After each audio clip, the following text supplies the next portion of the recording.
கர்த்தருடைய பரிசுத்த நாமத்திற்கு மகிமையுண்டாவதாக.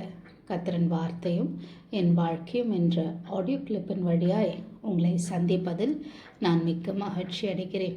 இன்றைக்கான தேவனுடைய வசனம் லூக்கா எழுதின சுவிசேஷம் 10ஆம் அதிகாரம் 33-34. லூக்கா 10:33-34. பின்பு சமாரியன் ஒருவன் பிரயாணமாய் வருகையில் அவனைக் கண்டு மனதுருகி கிட்ட வந்து அவனுடைய காயங்களில் எண்ணெயும் திராட்சரசமும் பார்த்து காயங்களை கட்டி அவனை தன் சுய வாகனத்தின் மேல் ஏற்றி சத்திரத்துக்கு கொண்டு போய் அவனை பராமரித்தான். கடந்த 2 நாட்களாக இயேசுவானவர் எப்படி மனதுருகினார் என்கிற காரியத்தை குறித்து நாம் தியானித்து கொண்டு வருகிறோம். நல்ல சமாரியன் மனதுருகி என்ன செய்தார் என்றால் கிட்ட வந்தாராம். கிட்ட வருகிற கர்த்தராய் இருக்கிறார் இயேசுவானவர். மனதுருகி கிட்ட வந்து, ஒருவேளை பணக்காரராக இருந்தால் எல்லாரும் மனதுருகி நமக்கு கிட்ட வருகிறவர்களாக இருப்பாங்க, நம்முடைய தேவைகளை சந்திக்கிறவர்களாக இருப்பாங்க நம்மக்கிட்ட பணம் இருந்துச்சுன்னா. ஆனால் நம்ம நல்ல சமாரியன் ஒன்றும் இல்லாத சூழ்நிலையில் கூட அவர்களுடைய தேவைகளை சந்திக்கிறவராக காணப்பட்டார். ஆல்வேஸ் கம்பேஷன் உள்ள மனிதர்கள் மற்றடைய தேவைகளை சந்திக்கிறவர்களாக இருப்பார்கள். அவங்க ரொம்ப சென்சிட்டிவாக இருப்பாங்க மற்றவர்களுடைய தேவைக்கு. முக்கியமாக எளியவர்களுக்கும் சிறுமையானவர்களுடைய தேவைகளுக்கு அவங்க ரொம்ப முக்கியத்துவம் கொடுக்கிறவர்களாக காணப்படுவார்கள். இரண்டாவதாக, மனதுருக்கம் உள்ளவர்கள் என்ன செய்வார்கள் என்றால், எண்ணெயும் திராட்சரசமும் வார்த்து காயங்களை கட்டி அவங்க மற்றவர்களுடைய வாழ்க்கையில் சுகம் உண்டாவதற்காக பிரயாசப்படுகிறவர்களாக இருப்பார்கள். மற்றவருடைய சுகத்திற்காக பிரயாசப்படுவார்கள்.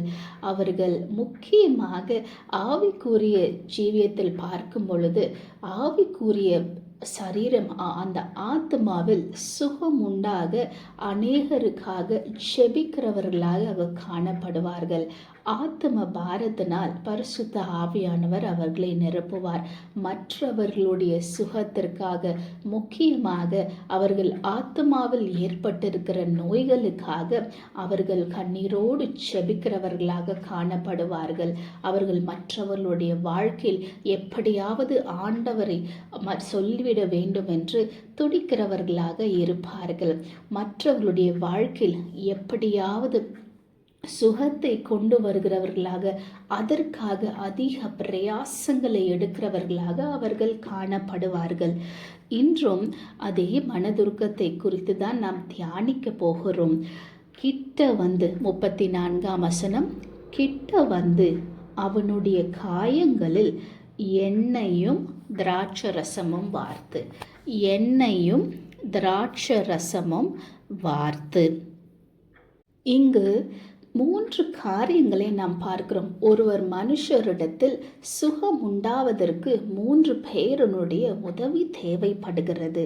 முதலாவது, நல்ல சமாரியன். சமாரியன் என்கிற ஒரு மனிதன் தேவைப்படுகிறான். மனிதர்கள் ஆண்டவருக்கு தேவை.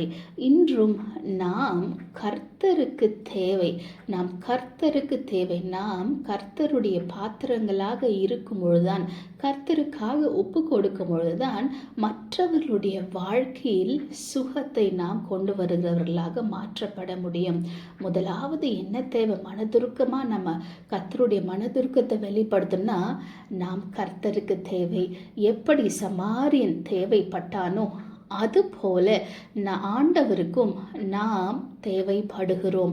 நம்முடைய சரீரமும் ஆவியும் ஆத்மாவும் கர்த்தரிடத்தில் முழுமையாய் ஒப்பு கொடுக்கும் பொழுதுதான் நாம் மற்றவர்களுக்கு சுகத்தை கொண்டு வருகிறவர்களாக மாற்றப்பட முடியும். அதனால் ஒரு மனிதன் இல்லாமல் கர்த்தரால் எதுவுமே செய்ய முடியாது. திறப்பை அடைக்கத்தக்கதாக நான் ஒருவனை தேடினேன் அப்படின்னு சொல்லி ஆண்டவர் சொல்கிறார், அந்த திறப்பை, அந்த சுவரில் இருக்கிற அந்த திறப்பை அடைக்கத்தக்கதாக ஆண்டவர் ஒரு மனுஷனை தேடுகிறாராம். இன்று மற்றவர்களுடைய வாழ்க்கையில் சுகத்தை கொண்டு வருவதற்கு ஆண்டவர் சமாரியர்களை எதிர்பார்த்து கொண்டிருக்கிறார். எப்படி இந்த சமாரியன் தன்னையே ஒப்பு கொடுத்து அந்த கள்ளர் கையில் அகப்பட்ட மனிதனுக்கு உதவி செய்தானோ, தியாகமுள்ள சமாரியர்களை ஆண்டவர் இன்றும் எதிர்பார்த்து கொண்டிருக்கிறார். தியாகமுள்ள பாத்திரங்களை ஆண்டவர் நோக்கி கொண்டிருக்கிறார். எனக்கு என்ன கிடைக்கும் என்று நினைத்து வாழ்ந்து கொண்டிருக்கிற காலத்தில் ஆண்டவர் எதை நோக்கி பார்க்கிறார் என்றால், மற்றவர்களுக்காக எதாகிலும் நான் செய்ய வேண்டும் என்று தியாகமுள்ள இருதயத்தையும் அர்ப்பணிப்பும் முழுவதுமாக அர்ப்பணிக்கிற மனிதர்களை இன்றும் ஆண்டவர் தேடிக்கொண்டிருக்கிறார். ஆண்டவர் மனிதர்கள் இல்லாமல் ஆண்டவரால் ஒன்றும் செய்ய முடியாது. இந்த உலகத்தில் ஆண்டவர் மற்றவருடைய வாழ்க்கையில் சுகத்தை கொண்டு வர வேண்டும் என்றால் அவர்களுக்கு மனிதர் தேவைப்படுகிறது. எப்படி இஸ்ரவேல் ஜனங்களை வழிநடத்த மோசே தேவைப்பட்டாரோ, நியாயாதிபதிகள் கர்த்தருடைய வழியில் நடக்க ஆண்டவர் அநேக நியாயாதிபதிகளை எழுப்பினாரோ, இன்றும் ஆண்டவர் ஒரு மனிதனை எதிர்பார்த்து கொண்டிருக்கிறார். எதற்காக தெரியுமா? அந்த மனிதர் மற்றவர்களுடைய வாழ்க்கையில் சுகத்தை கொண்டு வருவர்களாக இருக்க வேண்டும். அர்ப்பணிக்கப்பட்ட பாத்திரத்தான் ஆண்டவர் தேடி கொண்டு வருகிறார். எனக்கு முக்கியமான பிடித்த ஒரு வாசகம் உண்டு. God is not looking for golden vessel or silver vessel. He is looking for yielded vessels. He is looking for yielded vessel. இது கேத்தரின் குல்மன் என்ற ஒரு அம்மையார், அவர்கள் ஆண்டவரால் வல்லமையாய் பயன்படுத்தப்பட்ட ஒரு அம்மையார், அவர்கள் எழுதின ஒரு வாசகம். God is not looking for golden or silver vessels.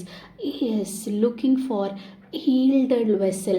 அர்ப்பணிக்கப்பட்ட பாத்திரம், அர்ப்பணிக்கப்பட்ட ஒரு சமாரியனை ஆண்டவர் இன்று நோக்கி கொண்டிருக்கிறார்.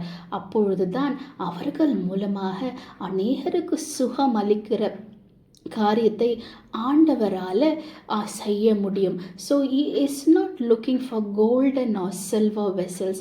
He is looking for yielded vessels. Yielded vesselனா 100% முழுமையாய் அர்ப்பணிக்கப்பட்ட பாத்திரத்தை தான் ஆண்டவர் தேடிக்கொண்டிருக்கிறார். இன்றைக்கு எனக்காக நான் வாழ வேண்டும், இந்த காரியங்கள் எனக்கு கிடைத்து விட்டால் நான் உயர்ந்து விட முடியும் என்று தனக்காக வாழ்கிற பாத்திரங்களை ஆண்டவர் நோக்கவில்லை. அவர் தேடிக்கொண்டிருக்கிற பாத்திரம் எப்படி இருக்க வேண்டும் என்றால், முழுமையாக 100% அந்த பலிபீடத்தில் ஆண்டவரே என்னை முழுவதுமாக ஒப்பு கொடுக்கிறேன், நீர் என்னுடைய வாழ்க்கையை எடுத்து பயன்படுத்தும், உம்முடைய சித்தம் என்னுடைய வாழ்க்கையில் நடக்க வேண்டும் என்று சொல்லுகிற பாத்திரங்களை தான் ஆண்டவர் நோக்கி கொண்டிருக்கிறார். அப்படிப்பட்ட சமாரியனை தான் ஆண்டவர் இன்னும் தேடி கொண்டிருக்கிறார். இந்த கள்ளர் கையில் அகப்பட்ட அந்த மனிதனுக்கு உதவி செய்ய அர்ப்பணிக்கப்பட்ட ஒரு சமாரியன் தேவைப்பட்டது. இன்றும் பரிசுத்த ஆவியானவர் நம்மோடு பேசி கொண்டிருக்கிறார். நாம் அர்ப்பணிக்கப்பட்ட சமாரியனாய் நாம் காணப்படுகிறோமா என்று நம்மை நிதானித்து பார்ப்போம். அநேக சமயத்தில் இது எனக்கு தேவை என்று இந்த காரியம் என்னுடைய பர்சனல் லைஃப்க்கோ ப்ரொஃபஷனல் லைஃப்க்கோ ரொம்ப முக்கியம் நாம் யோசிக்கிறோம். ஆனால் கர்த்தரின் இருதயத்தை அறிந்து, கர்த்தரின் பாரத்தை அறிந்து, அவருக்காக முழுவதும் ஒப்பு கொடுக்கிற ஒரு அர்ப்பணிக்கப்பட்ட பாத்திரத்தை தான் ஆண்டவர் தேடிக்கொண்டிருக்கிறார். நல்ல சமாரியனை அவர் தேடிக்கொண்டிருக்கிறார். அர்ப்பணிக்கப்பட்ட சமாரியனை தேடிக்கொண்டிருக்கிறார். தியாகமுள்ள சமாரியனை ஆண்டவர் தேடிக்கொண்டே இருக்கிறார். இன்றைக்கும் அப்படிப்பட்ட சமாரியர்களை நாங்கள் மாற்றப்பட வேண்டும் என்று ஆண்டவரிடத்தில் நாம் கேட்போம். இன்று ஆண்டவருக்கு தேவை அர்ப்பணிக்கப்பட்ட நல்ல சமாரியர்கள் தேவை. அப்பொழுதுதான் மற்றவர்களுடைய வாழ்க்கையில் நாம் சுகத்தை கொண்டு வருகிறவர்களாய் மாற்றம் அவர் நம்மை எடுத்து பயன்படுத்துவார். ஒரு சம்பவம் எனக்கு நினைவில் வருகிறது. ஒரு பெரிய சினிமா துறையில் இருந்த ஒரு நடிகை ஒரு ஊழியக்காரர் சென்று அவர்களிடம் கேட்டார்களாம், இன்றைக்கே உங்களுடைய வாழ்க்கையை நீங்கள் ஒப்பு கொடுத்து விடுங்க என்று சொல்லி அவர்களிடம் கூறினாராம் அந்த ஊழியர். அப்பொழுது இந்த சினிமா துறையில் நடித்து கொண்டிருந்த அந்த பெண்மணி சொன்னார்களாம், என்னுடைய வாழ்க்கையில் இந்த முக்கியமான கட்டத்தில் நான் இருக்கிறேன், இதையெல்லாம் நான் முடித்துவிட்டு என்னுடைய கடைசி காலங்களில் நான் வந்து கர்த்தருக்காக ஊழியம் செய்கிறேன் என்று கூறினார்களாம். அப்பொழுது அந்த ஊழியர் என்ன செய்தார் என்றால், ஒரு டம்ளரில் இருக்கிற தண்ணீரை குடித்துவிட்டு மிச்சமான தண்ணீரை குடிக்கும்படியாக அந்த பெண்மணியிடம் கொடுத்தார்களாம். அந்த பெண்மணிக்கு மிகவும் வருத்தமும் கோபமாக இருந்தது. எப்படி நீங்கள் இந்த தண்ணீரை நான் குடிக்க வேண்டும் என்று கூறுகிறீர்கள்? நீங்கள் குடித்து விட்ட தண்ணீரை நான் எப்படி குடிக்க முடியும் என்று அவர்களுக்கு கோபம் வந்ததாம்.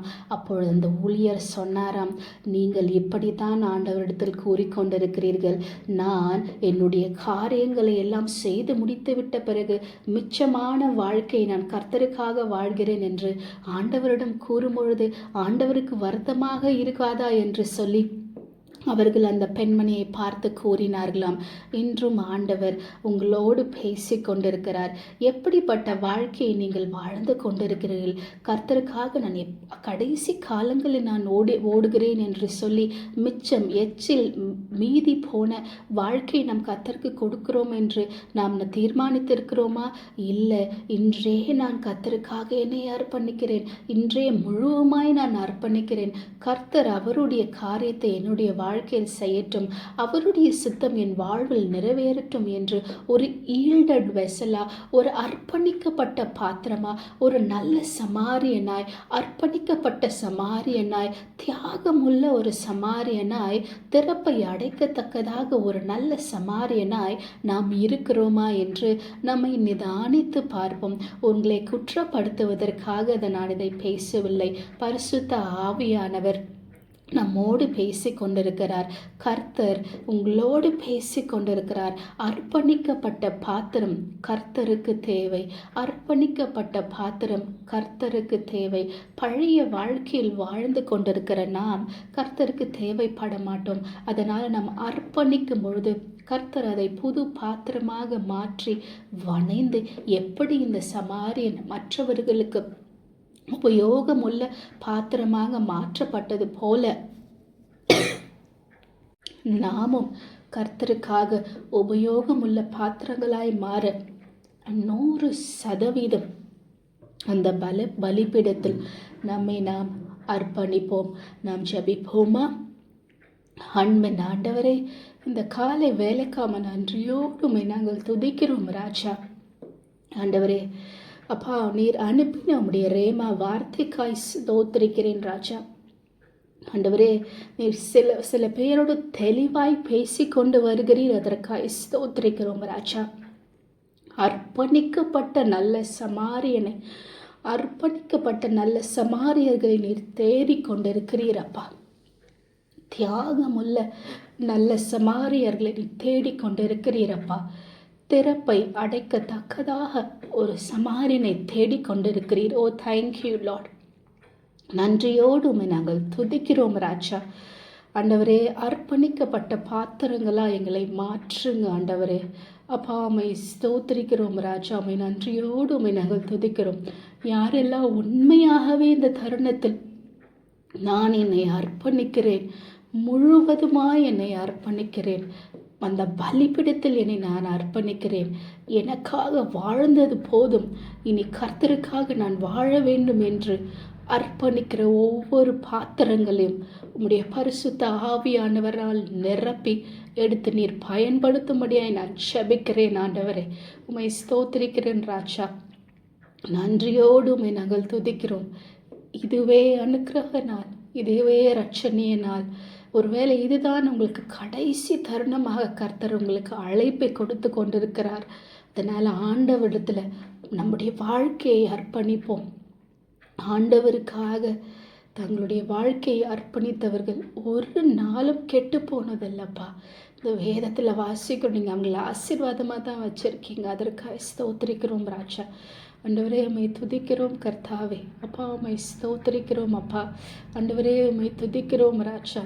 அர்ப்பணிக்கப்பட்ட ஒவ்வொரு பாத்திரங்களையும் நீர் வல்லமையுள்ள பாத்திரங்களாக எடுத்து பயன்படுத்துவீராக. நன்றியோடு உம்மை நாங்கள் துதிக்கிறோம் ராஜா.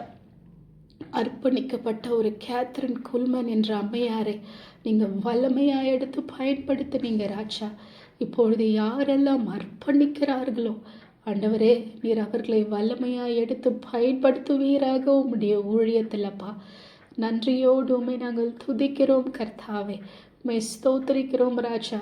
ஒவ்வொரு கீழ்ப்படிதலுக்கும் அர்ப்பணிப்பிற்கும் ஒரு ஆசீர்வாதம் உண்டு ஆண்டவரே. அந்த உன்னதத்திலிருந்து வருகிற ஆசீர்வாதத்தினால் அவர்களை நிரப்புவீராக ஆண்டவரே. உம்மை ஸ்தோத்திரிக்கிறோம் ராஜா. இந்த நாளின் ஒவ்வொரு நிமிஷமும் ஆண்டவரே, எங்கள் இருதயத்தில் நாங்கள் எப்பொழுதும் அப்பா, நாங்கள் அர்ப்பணிக்கப்பட்ட பாத்திரம், தியாகமுள்ள நல்ல சமாரியன், நாங்கள் அர்ப்பணிக்கப்பட்ட சமாரியர்கள் என்று எங்கள் இருதயத்தில் அப்பா எப்பொழுதும் துணித்து கொண்டிருக்க கர்த்தர் எங்களுக்கு உதவி செய்வீராக. ஆண்டவரே, உம்மை துதிக்கிறோம் ராஜா. ஆண்டவரே, உம்மை துதிக்கிறோம் கர்த்தாவே. அப்பா, எங்களை தாழ்த்தி நாங்கள் ஒப்பு கொடுக்கிறோம். உம்முடைய ராட்சியத்திற்கென்று நாங்கள் விதைக்கிறோம் அப்பா. எங்களை எடுத்து நீங்கள் பயன்படுத்துங்க. இந்த ஜெபத்தை இயேசு கிறிஸ்து மூலம் ஜெபிக்கிறோம் நல்ல பிதாவே. கர்த்தர் தாமே இந்த வசனங்களை ஆசீர்வதிப்பாராக. ஆமேன்.